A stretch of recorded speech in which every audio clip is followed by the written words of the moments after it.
अस्सलाम वालेकुम students, welcome to S N point.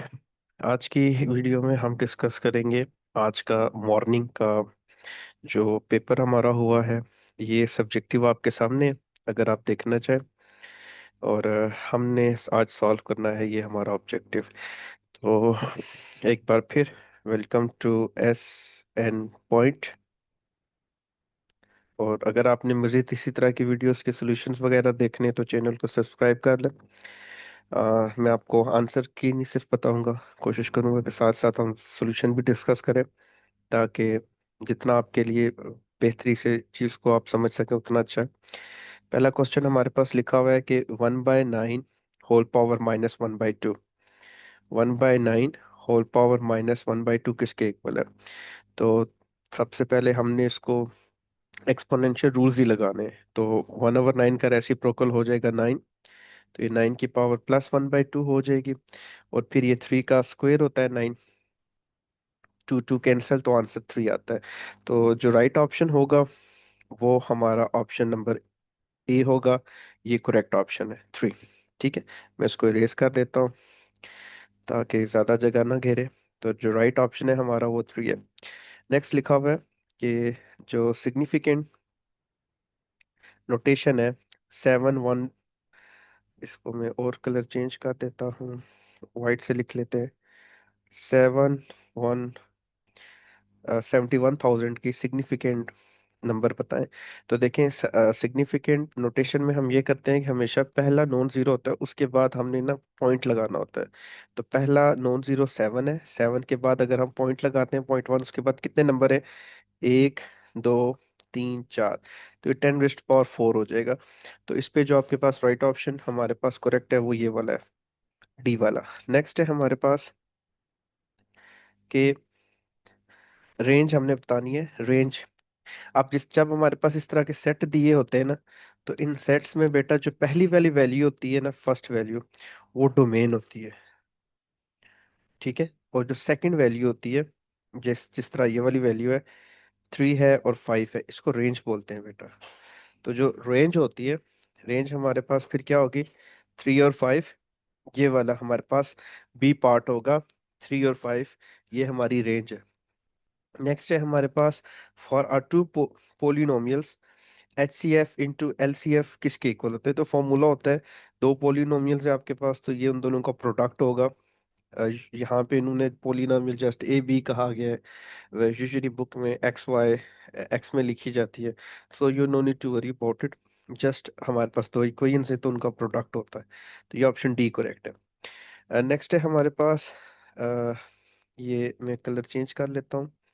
Next कह रहा है कि ये एक क्वेश्चन गिवन है, -2x4। तो इसका हमने इसको सॉल्व करना है। तो आपको पता है जब नेगेटिव साइन दोनों तरफ मल्टीप्लाई करते हैं तो इक्वलिटी चेंज हो जाती है। तो जब नेगेटिव साइन आप दोनों तरफ मल्टीप्लाई करेंगे तो इक्वलिटी चेंज हो जाएगी। ठीक है, लेस से ग्रेटर हो जाएगा। फिर तो 2 से दोनों तरफ डिवाइड कर दें आप, ये 2 और 2 कैंसिल, ये 2 1 जार 2 2 जार, तो x less than equal to, sorry greater than और इक्वल टू -2 आंसर आता है। जो कि यहाँ पे आप हमारा बी ऑप्शन है, ये वाला ऑप्शन। नेक्स्ट है हमारे पास, ये मैंने नीचे लिख दी है, इसकी जगह छोड़ देते हैं। नेक्स्ट है हमारे पास कह रहा है 6 वाला, ये आपके सामने एक ट्रायंगल बनी हुई है। इसमें हमारे पास ये हाइपोटेन्यूज है, ये परपेंडिकुलर है और ये बेस है। और कहा जा रहा है कि एंगल पता है। तो बहुत सिंपल सी बात है, टेन थीटा हमें पता है परपेंडिकुलर अपॉन बेस होता है। यहाँ पे परपेंडिकुलर और बेस की क्या वैल्यू है? 3 3। तो अगर हम यहाँ पे 3 3 लिख लें तो ऊपर भी 3 आ जाएगा, नीचे भी 3। जब आप इसको कैंसिल करेंगे तो जो टेन थीटा है वो 1 आएगा। तो जो टेन इनवर्स है वो 1 पे होगा। और आप कैलकुलेटर से टेन इनवर्स ऑफ 1 जो है बेटा, वो आता है 45 डिग्री पे। तो जो ऑप्शन, जो सॉरी जो क्वेश्चन नंबर 6 है बेटा, इसका राइट ऑप्शन 45 डिग्री। नेक्स्ट है हमारे पास, cyclist travel from point P to Q on a bearing of an angle 45 degree. ठीक है, कि 45 डिग्री पे, मतलब अगर मैं यूं कोऑर्डिनेट बनाऊं, यूं, तो 45 डिग्री पे वो जा रहा है यूं। ठीक हो गया? तो this means the cyclist move. अच्छा, अब साइक्लिस्ट किधर मूव कर रहा है? ईस्ट वेस्ट, तो हम मैं यहाँ पे बना देता हूँ, ये ईस्ट होता है, ये वेस्ट होता है, ये नॉर्थ है, तो ये साउथ है। तो अब यहाँ से आप सिंपली देख सकते हैं कि जो साइकिलिस्ट है वो मूव कर रहा है नॉर्थ और ईस्ट की तरफ, है ना। तो नॉर्थ और ईस्ट का कौन सा ऑप्शन है बेटा, बी ऑप्शन इसमें करेक्ट हो जाएगा। एट्थ है, if two triangles are equal then their corresponding sides are. अब ये एक थ्योरम की भी स्टेटमेंट है कि अगर दो ट्राइंगल्स इक्वल होती है तो जो उनकी कॉरेस्पॉन्डिंग साइड होती है बेटा वो भी इक्वल होती है। और नाइन्थ पे अगर चले, नाइन्थ वाला कह रहा है कि 1 + tan² थीटा किसके इक्वल होता है। बेटा ये तो एक डायरेक्ट ट्रिग्नोमेट्री रेशियो है, मतलब वो फॉर्मूला है। अगर ये आप याद कर सकते हैं तो ठीक, नहीं याद कर सकते तो कोई मसला नहीं है। टेन थीटा को आप ओपन कर लें, sin² थीटा अवर cos² थीटा, फिर आप एलसीएम ले लें, तो ये हो जाएगा 1/cos² थीटा, जो कि इक्वल होता है sec² थीटा के। नेक्स्ट है हमारे पास tenth, the perpendicular bisector of a sides of a triangle meet at the, के जो परपेंडिकुलर बाइसेक्टर्स होते हैं कि ट्राइंगल के, वो कहाँ पे मीट करते हैं, इंटर सेंटर सेंट्रोइड। तो ये भी स्टेटमेंट है थ्योरम की। मैं इस पे टाइम जो है वो ज़ाया नहीं करूंगा। ये वाला हमारे पास जो है राइट ऑप्शन डी करेक्ट है, सरकम सेंटर्स पे होते हैं। Each interior angle of a rectangular shape is gardened at, तो रेक्टेंगल पे बेटा हर इंटरनल एंगल जो है वो 90 डिग्री का होता है बेटा, तो इसका ऑप्शन 11th का ए करेक्ट है। ट्वेल्थ की बात करते हैं, the locus of a points equidistant from two intersecting straight lines is found by the, के जो लोकस होता है पॉइंट्स का वो इक्वी डिस्टेंस होता है दो इंटरसेक्टिंग स्ट्रेट लाइन से। और वो फॉर्म किस तरह होता है, तो दो पैरेलल लाइंस बनती हैं, परपेंडिकुलर बाइसेक्टर बनते हैं, सर्कल बनता है, या ऑप्शन डी हमें गिवन है एंगुलर बाइसेक्टर बनता है। तो इसका राइट ऑप्शन डी करेक्ट है कि ये एंगल्स का बाइसेक्टर बन जाता है। अच्छा, 13 है, द मीडियन ऑफ, ये वैल्यूज लिखी हैं, इनका मीडियन क्या है। तो मीडियन बेटा हमेशा सेंटर वाली वैल्यू होती है। इसको करने का आसान तरीका है, पहली आखिरी, पहली आखिरी, पहली आखिरी काट दो, एंड पे 47 है, 47 किधर है, इधर है, तो 47 हमारा करेक्ट आंसर है। नेक्स्ट हम चलते हैं,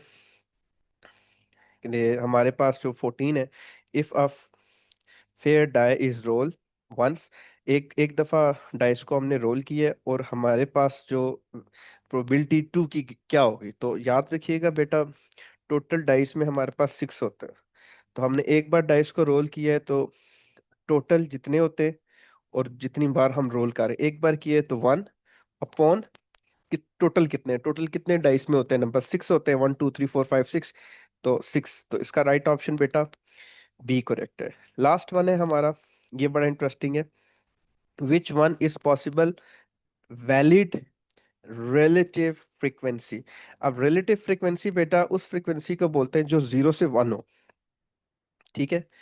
0 से अगर 1 हो, तो अब 0 से 1 कौन कौन सा आता है, 0.5 ये नहीं है, 2 ज्यादा है, 1.2 ये भी ज्यादा है। तो लास्ट जो बेटा हमारे पास बचता है जो रिलेटिव फ्रीक्वेंसी की डेफिनेशंस को सेटिस्फाई करता है, वो बेटा आता है जो इन बिटवीन है 0 और 1 के, वो है 0.75। तो आपका राइट ऑप्शन बेटा 15 का सी करेक्ट है। मजीद बेटा अगर आपको लगे कि ये वीडियो काम की है तो हमारे चैनल को लाइक करें, सब्सक्राइब करें, और अगर आप हमारी कम्युनिटी ज्वाइन करना चाहते हैं तो डिस्क्रिप्शन पे लिंक दिया हुआ है, आप उसको ज्वाइन करें और हमारी कम्युनिटी ज्वाइन कर लें ताकि ये सारी वीडियोस आपके पास टाइम से पहुंचे। बहुत शुक्रिया आपका।